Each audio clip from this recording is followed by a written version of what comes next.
Welcome, dear reader, to an extraordinary adventure that's about to unfold before your eyes. Today, we're stepping into the captivating realm of The Art of Reading Minds by Henrik Fixius, a book that doesn't promise psychic powers or mystical visions, but something far more exciting: the ability to understand what people are truly thinking and feeling, all through the magic of observation. Buckle up, because Chapter 1 is where this journey begins, and it's packed with revelations that will change how you see the world and everyone in it. Chapter 1, A Journey into Seeing the Unseen. The rain tapped a restless rhythm against the cafe copyright window, a gray curtain blurring the world outside. I sat hunched over a lukewarm latte, the steam long gone, my notebooks played open on the table. I'd been scribbling notes from Henrik Fixius's The Art of Reading Minds, trying to wrap my head around this so-called mind reading he kept talking about. It wasn't psychic mumbo-jumbo, he insisted, just observation, plain and simple. Still, it sounded too good to be true. Could you really know what someone was thinking just by watching them? That's when she walked in. She was soaked, her umbrella dripping a small puddle onto the floor as she hurried to the counter. Her dark hair clung to her forehead, and she flashed a quick, tight smile at the barista. "Cappuccino, please," she said, her voice bright but brittle, like glass about to crack. Her fingers drummed an anxious beat on the counter, and every few seconds, her eyes flicked to her phone, then to the door, then back again. She was a walking storm cloud, despite that chirpy tone. I didn't know her name, let's call her Sarah, but I couldn't look away. It wasn't just her nervous energy pulling me in, it was the way her body told a story her words didn't. Her shoulders were hunched, her jaw clenched, her feet tangled toward the exit like she was ready to sprint. And yet, when the barista asked, "Rough day?" she laughed a little too loud and said, "Oh, no, it's been great." Liar, I thought, not unkindly. She wasn't trying to deceive anyone. She was just a broken bar hiding. We all do it, don't we? Paint on a smile, say the right thing, keep the mess tucked away. But her body wasn't playing along. It was shouting the truth louder than her words ever could. That's when Fixius's voice echoed in my head. Mind reading isn't about magic. It's about seeing what's already there. I flipped open my notebook, rereading the line I'd underlined twice. 93% of communication is nonverbal, 38% tone, 55% body language. Words? Just 7%. Sarah was a living, breathing case study.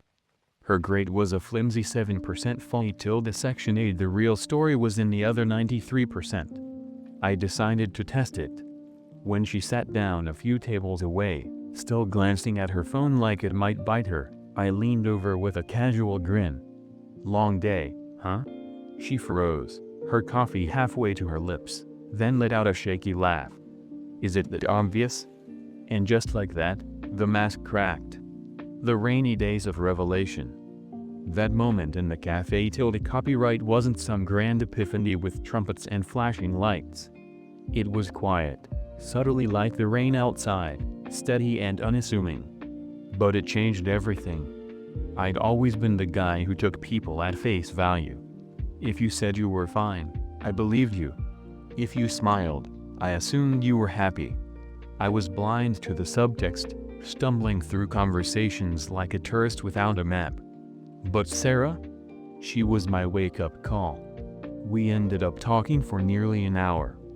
Her name wasn't Sarah, of course it was Emilia, but I didn't know that until she introduced herself halfway through her rant about her boss's impossible deadlines and a presentation she was nowhere near ready for.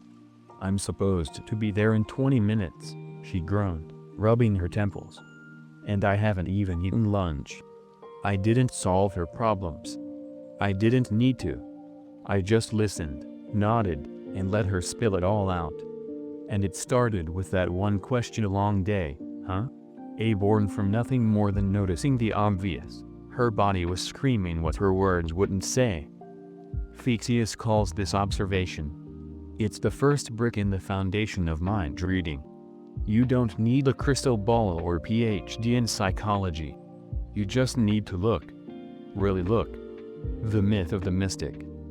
Let's clear the air right now. Mind reading isn't what you see in movies. There's no glowing aura, no mysterious voice whispering secrets in your ear. Fixius hammers this home from page 1. It's not supernatural, it's natural. It's about decoding the signals people send every day, all the time, without even realizing it. Picture this: you're at a party. The room's buzzing with chatter, glasses clinking, laughter bouncing off the walls. Over by the snack table, there's a guy in a sharp blazer, arms crossed, chin high, nodding along to someone's story. He looks confident, right?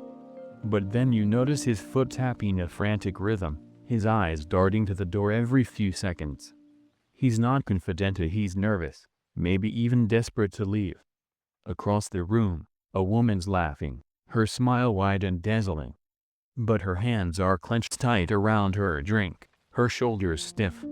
She's not happy, she's faking it, putting on a show. And then there's the quiet guy in the corner, slouched in a chair, scrolling his phone. He seems bored, detached. But his lips twitch into a tiny smile every few seconds, his eyes soft. He's content, maybe even amused by the chaos around him. That's mind reading. Not a parlor trick, but a lens, a way to see past the words and into the truth. Fixius calls it social X-ray vision, and once you start using it, you can't unsee it. Calibration, the detective's compass. Of course, it's not foolproof. You can't just slap a label on every gesture and call it today. Crossed arms don't always mean someone's defensive, maybe they're just cold. A smile doesn't always mean joy, maybe it's politeness, or sarcasm, or a shield. That's where calibration comes in, Fixius' golden rule for getting it right. Calibration is about knowing someone's baseline, their normal, so you can spot when something shifts. Take my friend Mike, for example. He's the human equivalent of a sloth, always slouched, hands stuffed in his pockets, voice slow and lazy. That's just Mike being Mike. But a few weeks ago, I met him for lunch, and he was a different person. Sitting ramrod straight, hands fidgeting with his napkin, talking so fast I could barely keep up. "You okay, man?" I asked, squinting at him like he'd grown a second head. He sighed, slumping back in his chair. "I've got this work thing tomorrow, and I'm freaking out." I didn't need to dig deeper. The shift from his baseline lazy sloth to wired jackrabbit told me everything. Calibration is like having a personal radar for each person you know. Once you've got their signal locked in, any blip stands out like a flare. With Emily in the cafe copyright, I didn't have a baseline, she was a stranger. But I didn't need one. Her signals were so loud, so incongruent with her words, that anyone could have clocked it. Fixius says that's the beauty of it. Sometimes the truth is so obvious, you just have to stop ignoring it. Empathy, the bridge between minds. Here's where it gets deep. Mind reading isn't about winning debates or catching liars in the act. It's not a weapon, it's a bridge. Fixius says the heart of it all is empathy, caring enough to wonder what's really going on inside someone's head. When I asked Emily about her day, I wasn't trying to play Sherlock. I wasn't smugly tallying up her nonverbal cues like some smug detective. I just saw her stress and thought, man, that looks rough. My question came from curiosity, not calculation. And that's what opened the door. She didn't need me to fix her presentation or magically extend her deadline. She just needed someone to see her to get it. You ever feel like you are drowning, and everyone's just smiling at you like nothing's wrong? She asked at one point, her voice low. Yeah, I said. All the time. That was it. No grand gestures, no profound advice. Just a moment of connection. Fixius says that's the real power of mind reading, not control, but understanding. The 93% symphony. Let's break it down again, because this stat still blows my mind. Only 7% of what we communicate comes from words. The rest of 38% tone, 55% body language is the real music of human interaction. It's a symphony we're all playing, whether we know the notes or not. Think about the last time someone said, "I'm fine," but their voice was sharp, their arms folded tight. You didn't believe them, did you? Or when a friend says, "I'm so excited," but their eyes are dull, their shoulders slumped. You feel the lie before you even process it. Emily's great was a single note drowned out by a cacophony of tension at her tapping fingers, her darting eyes, her clipped tone.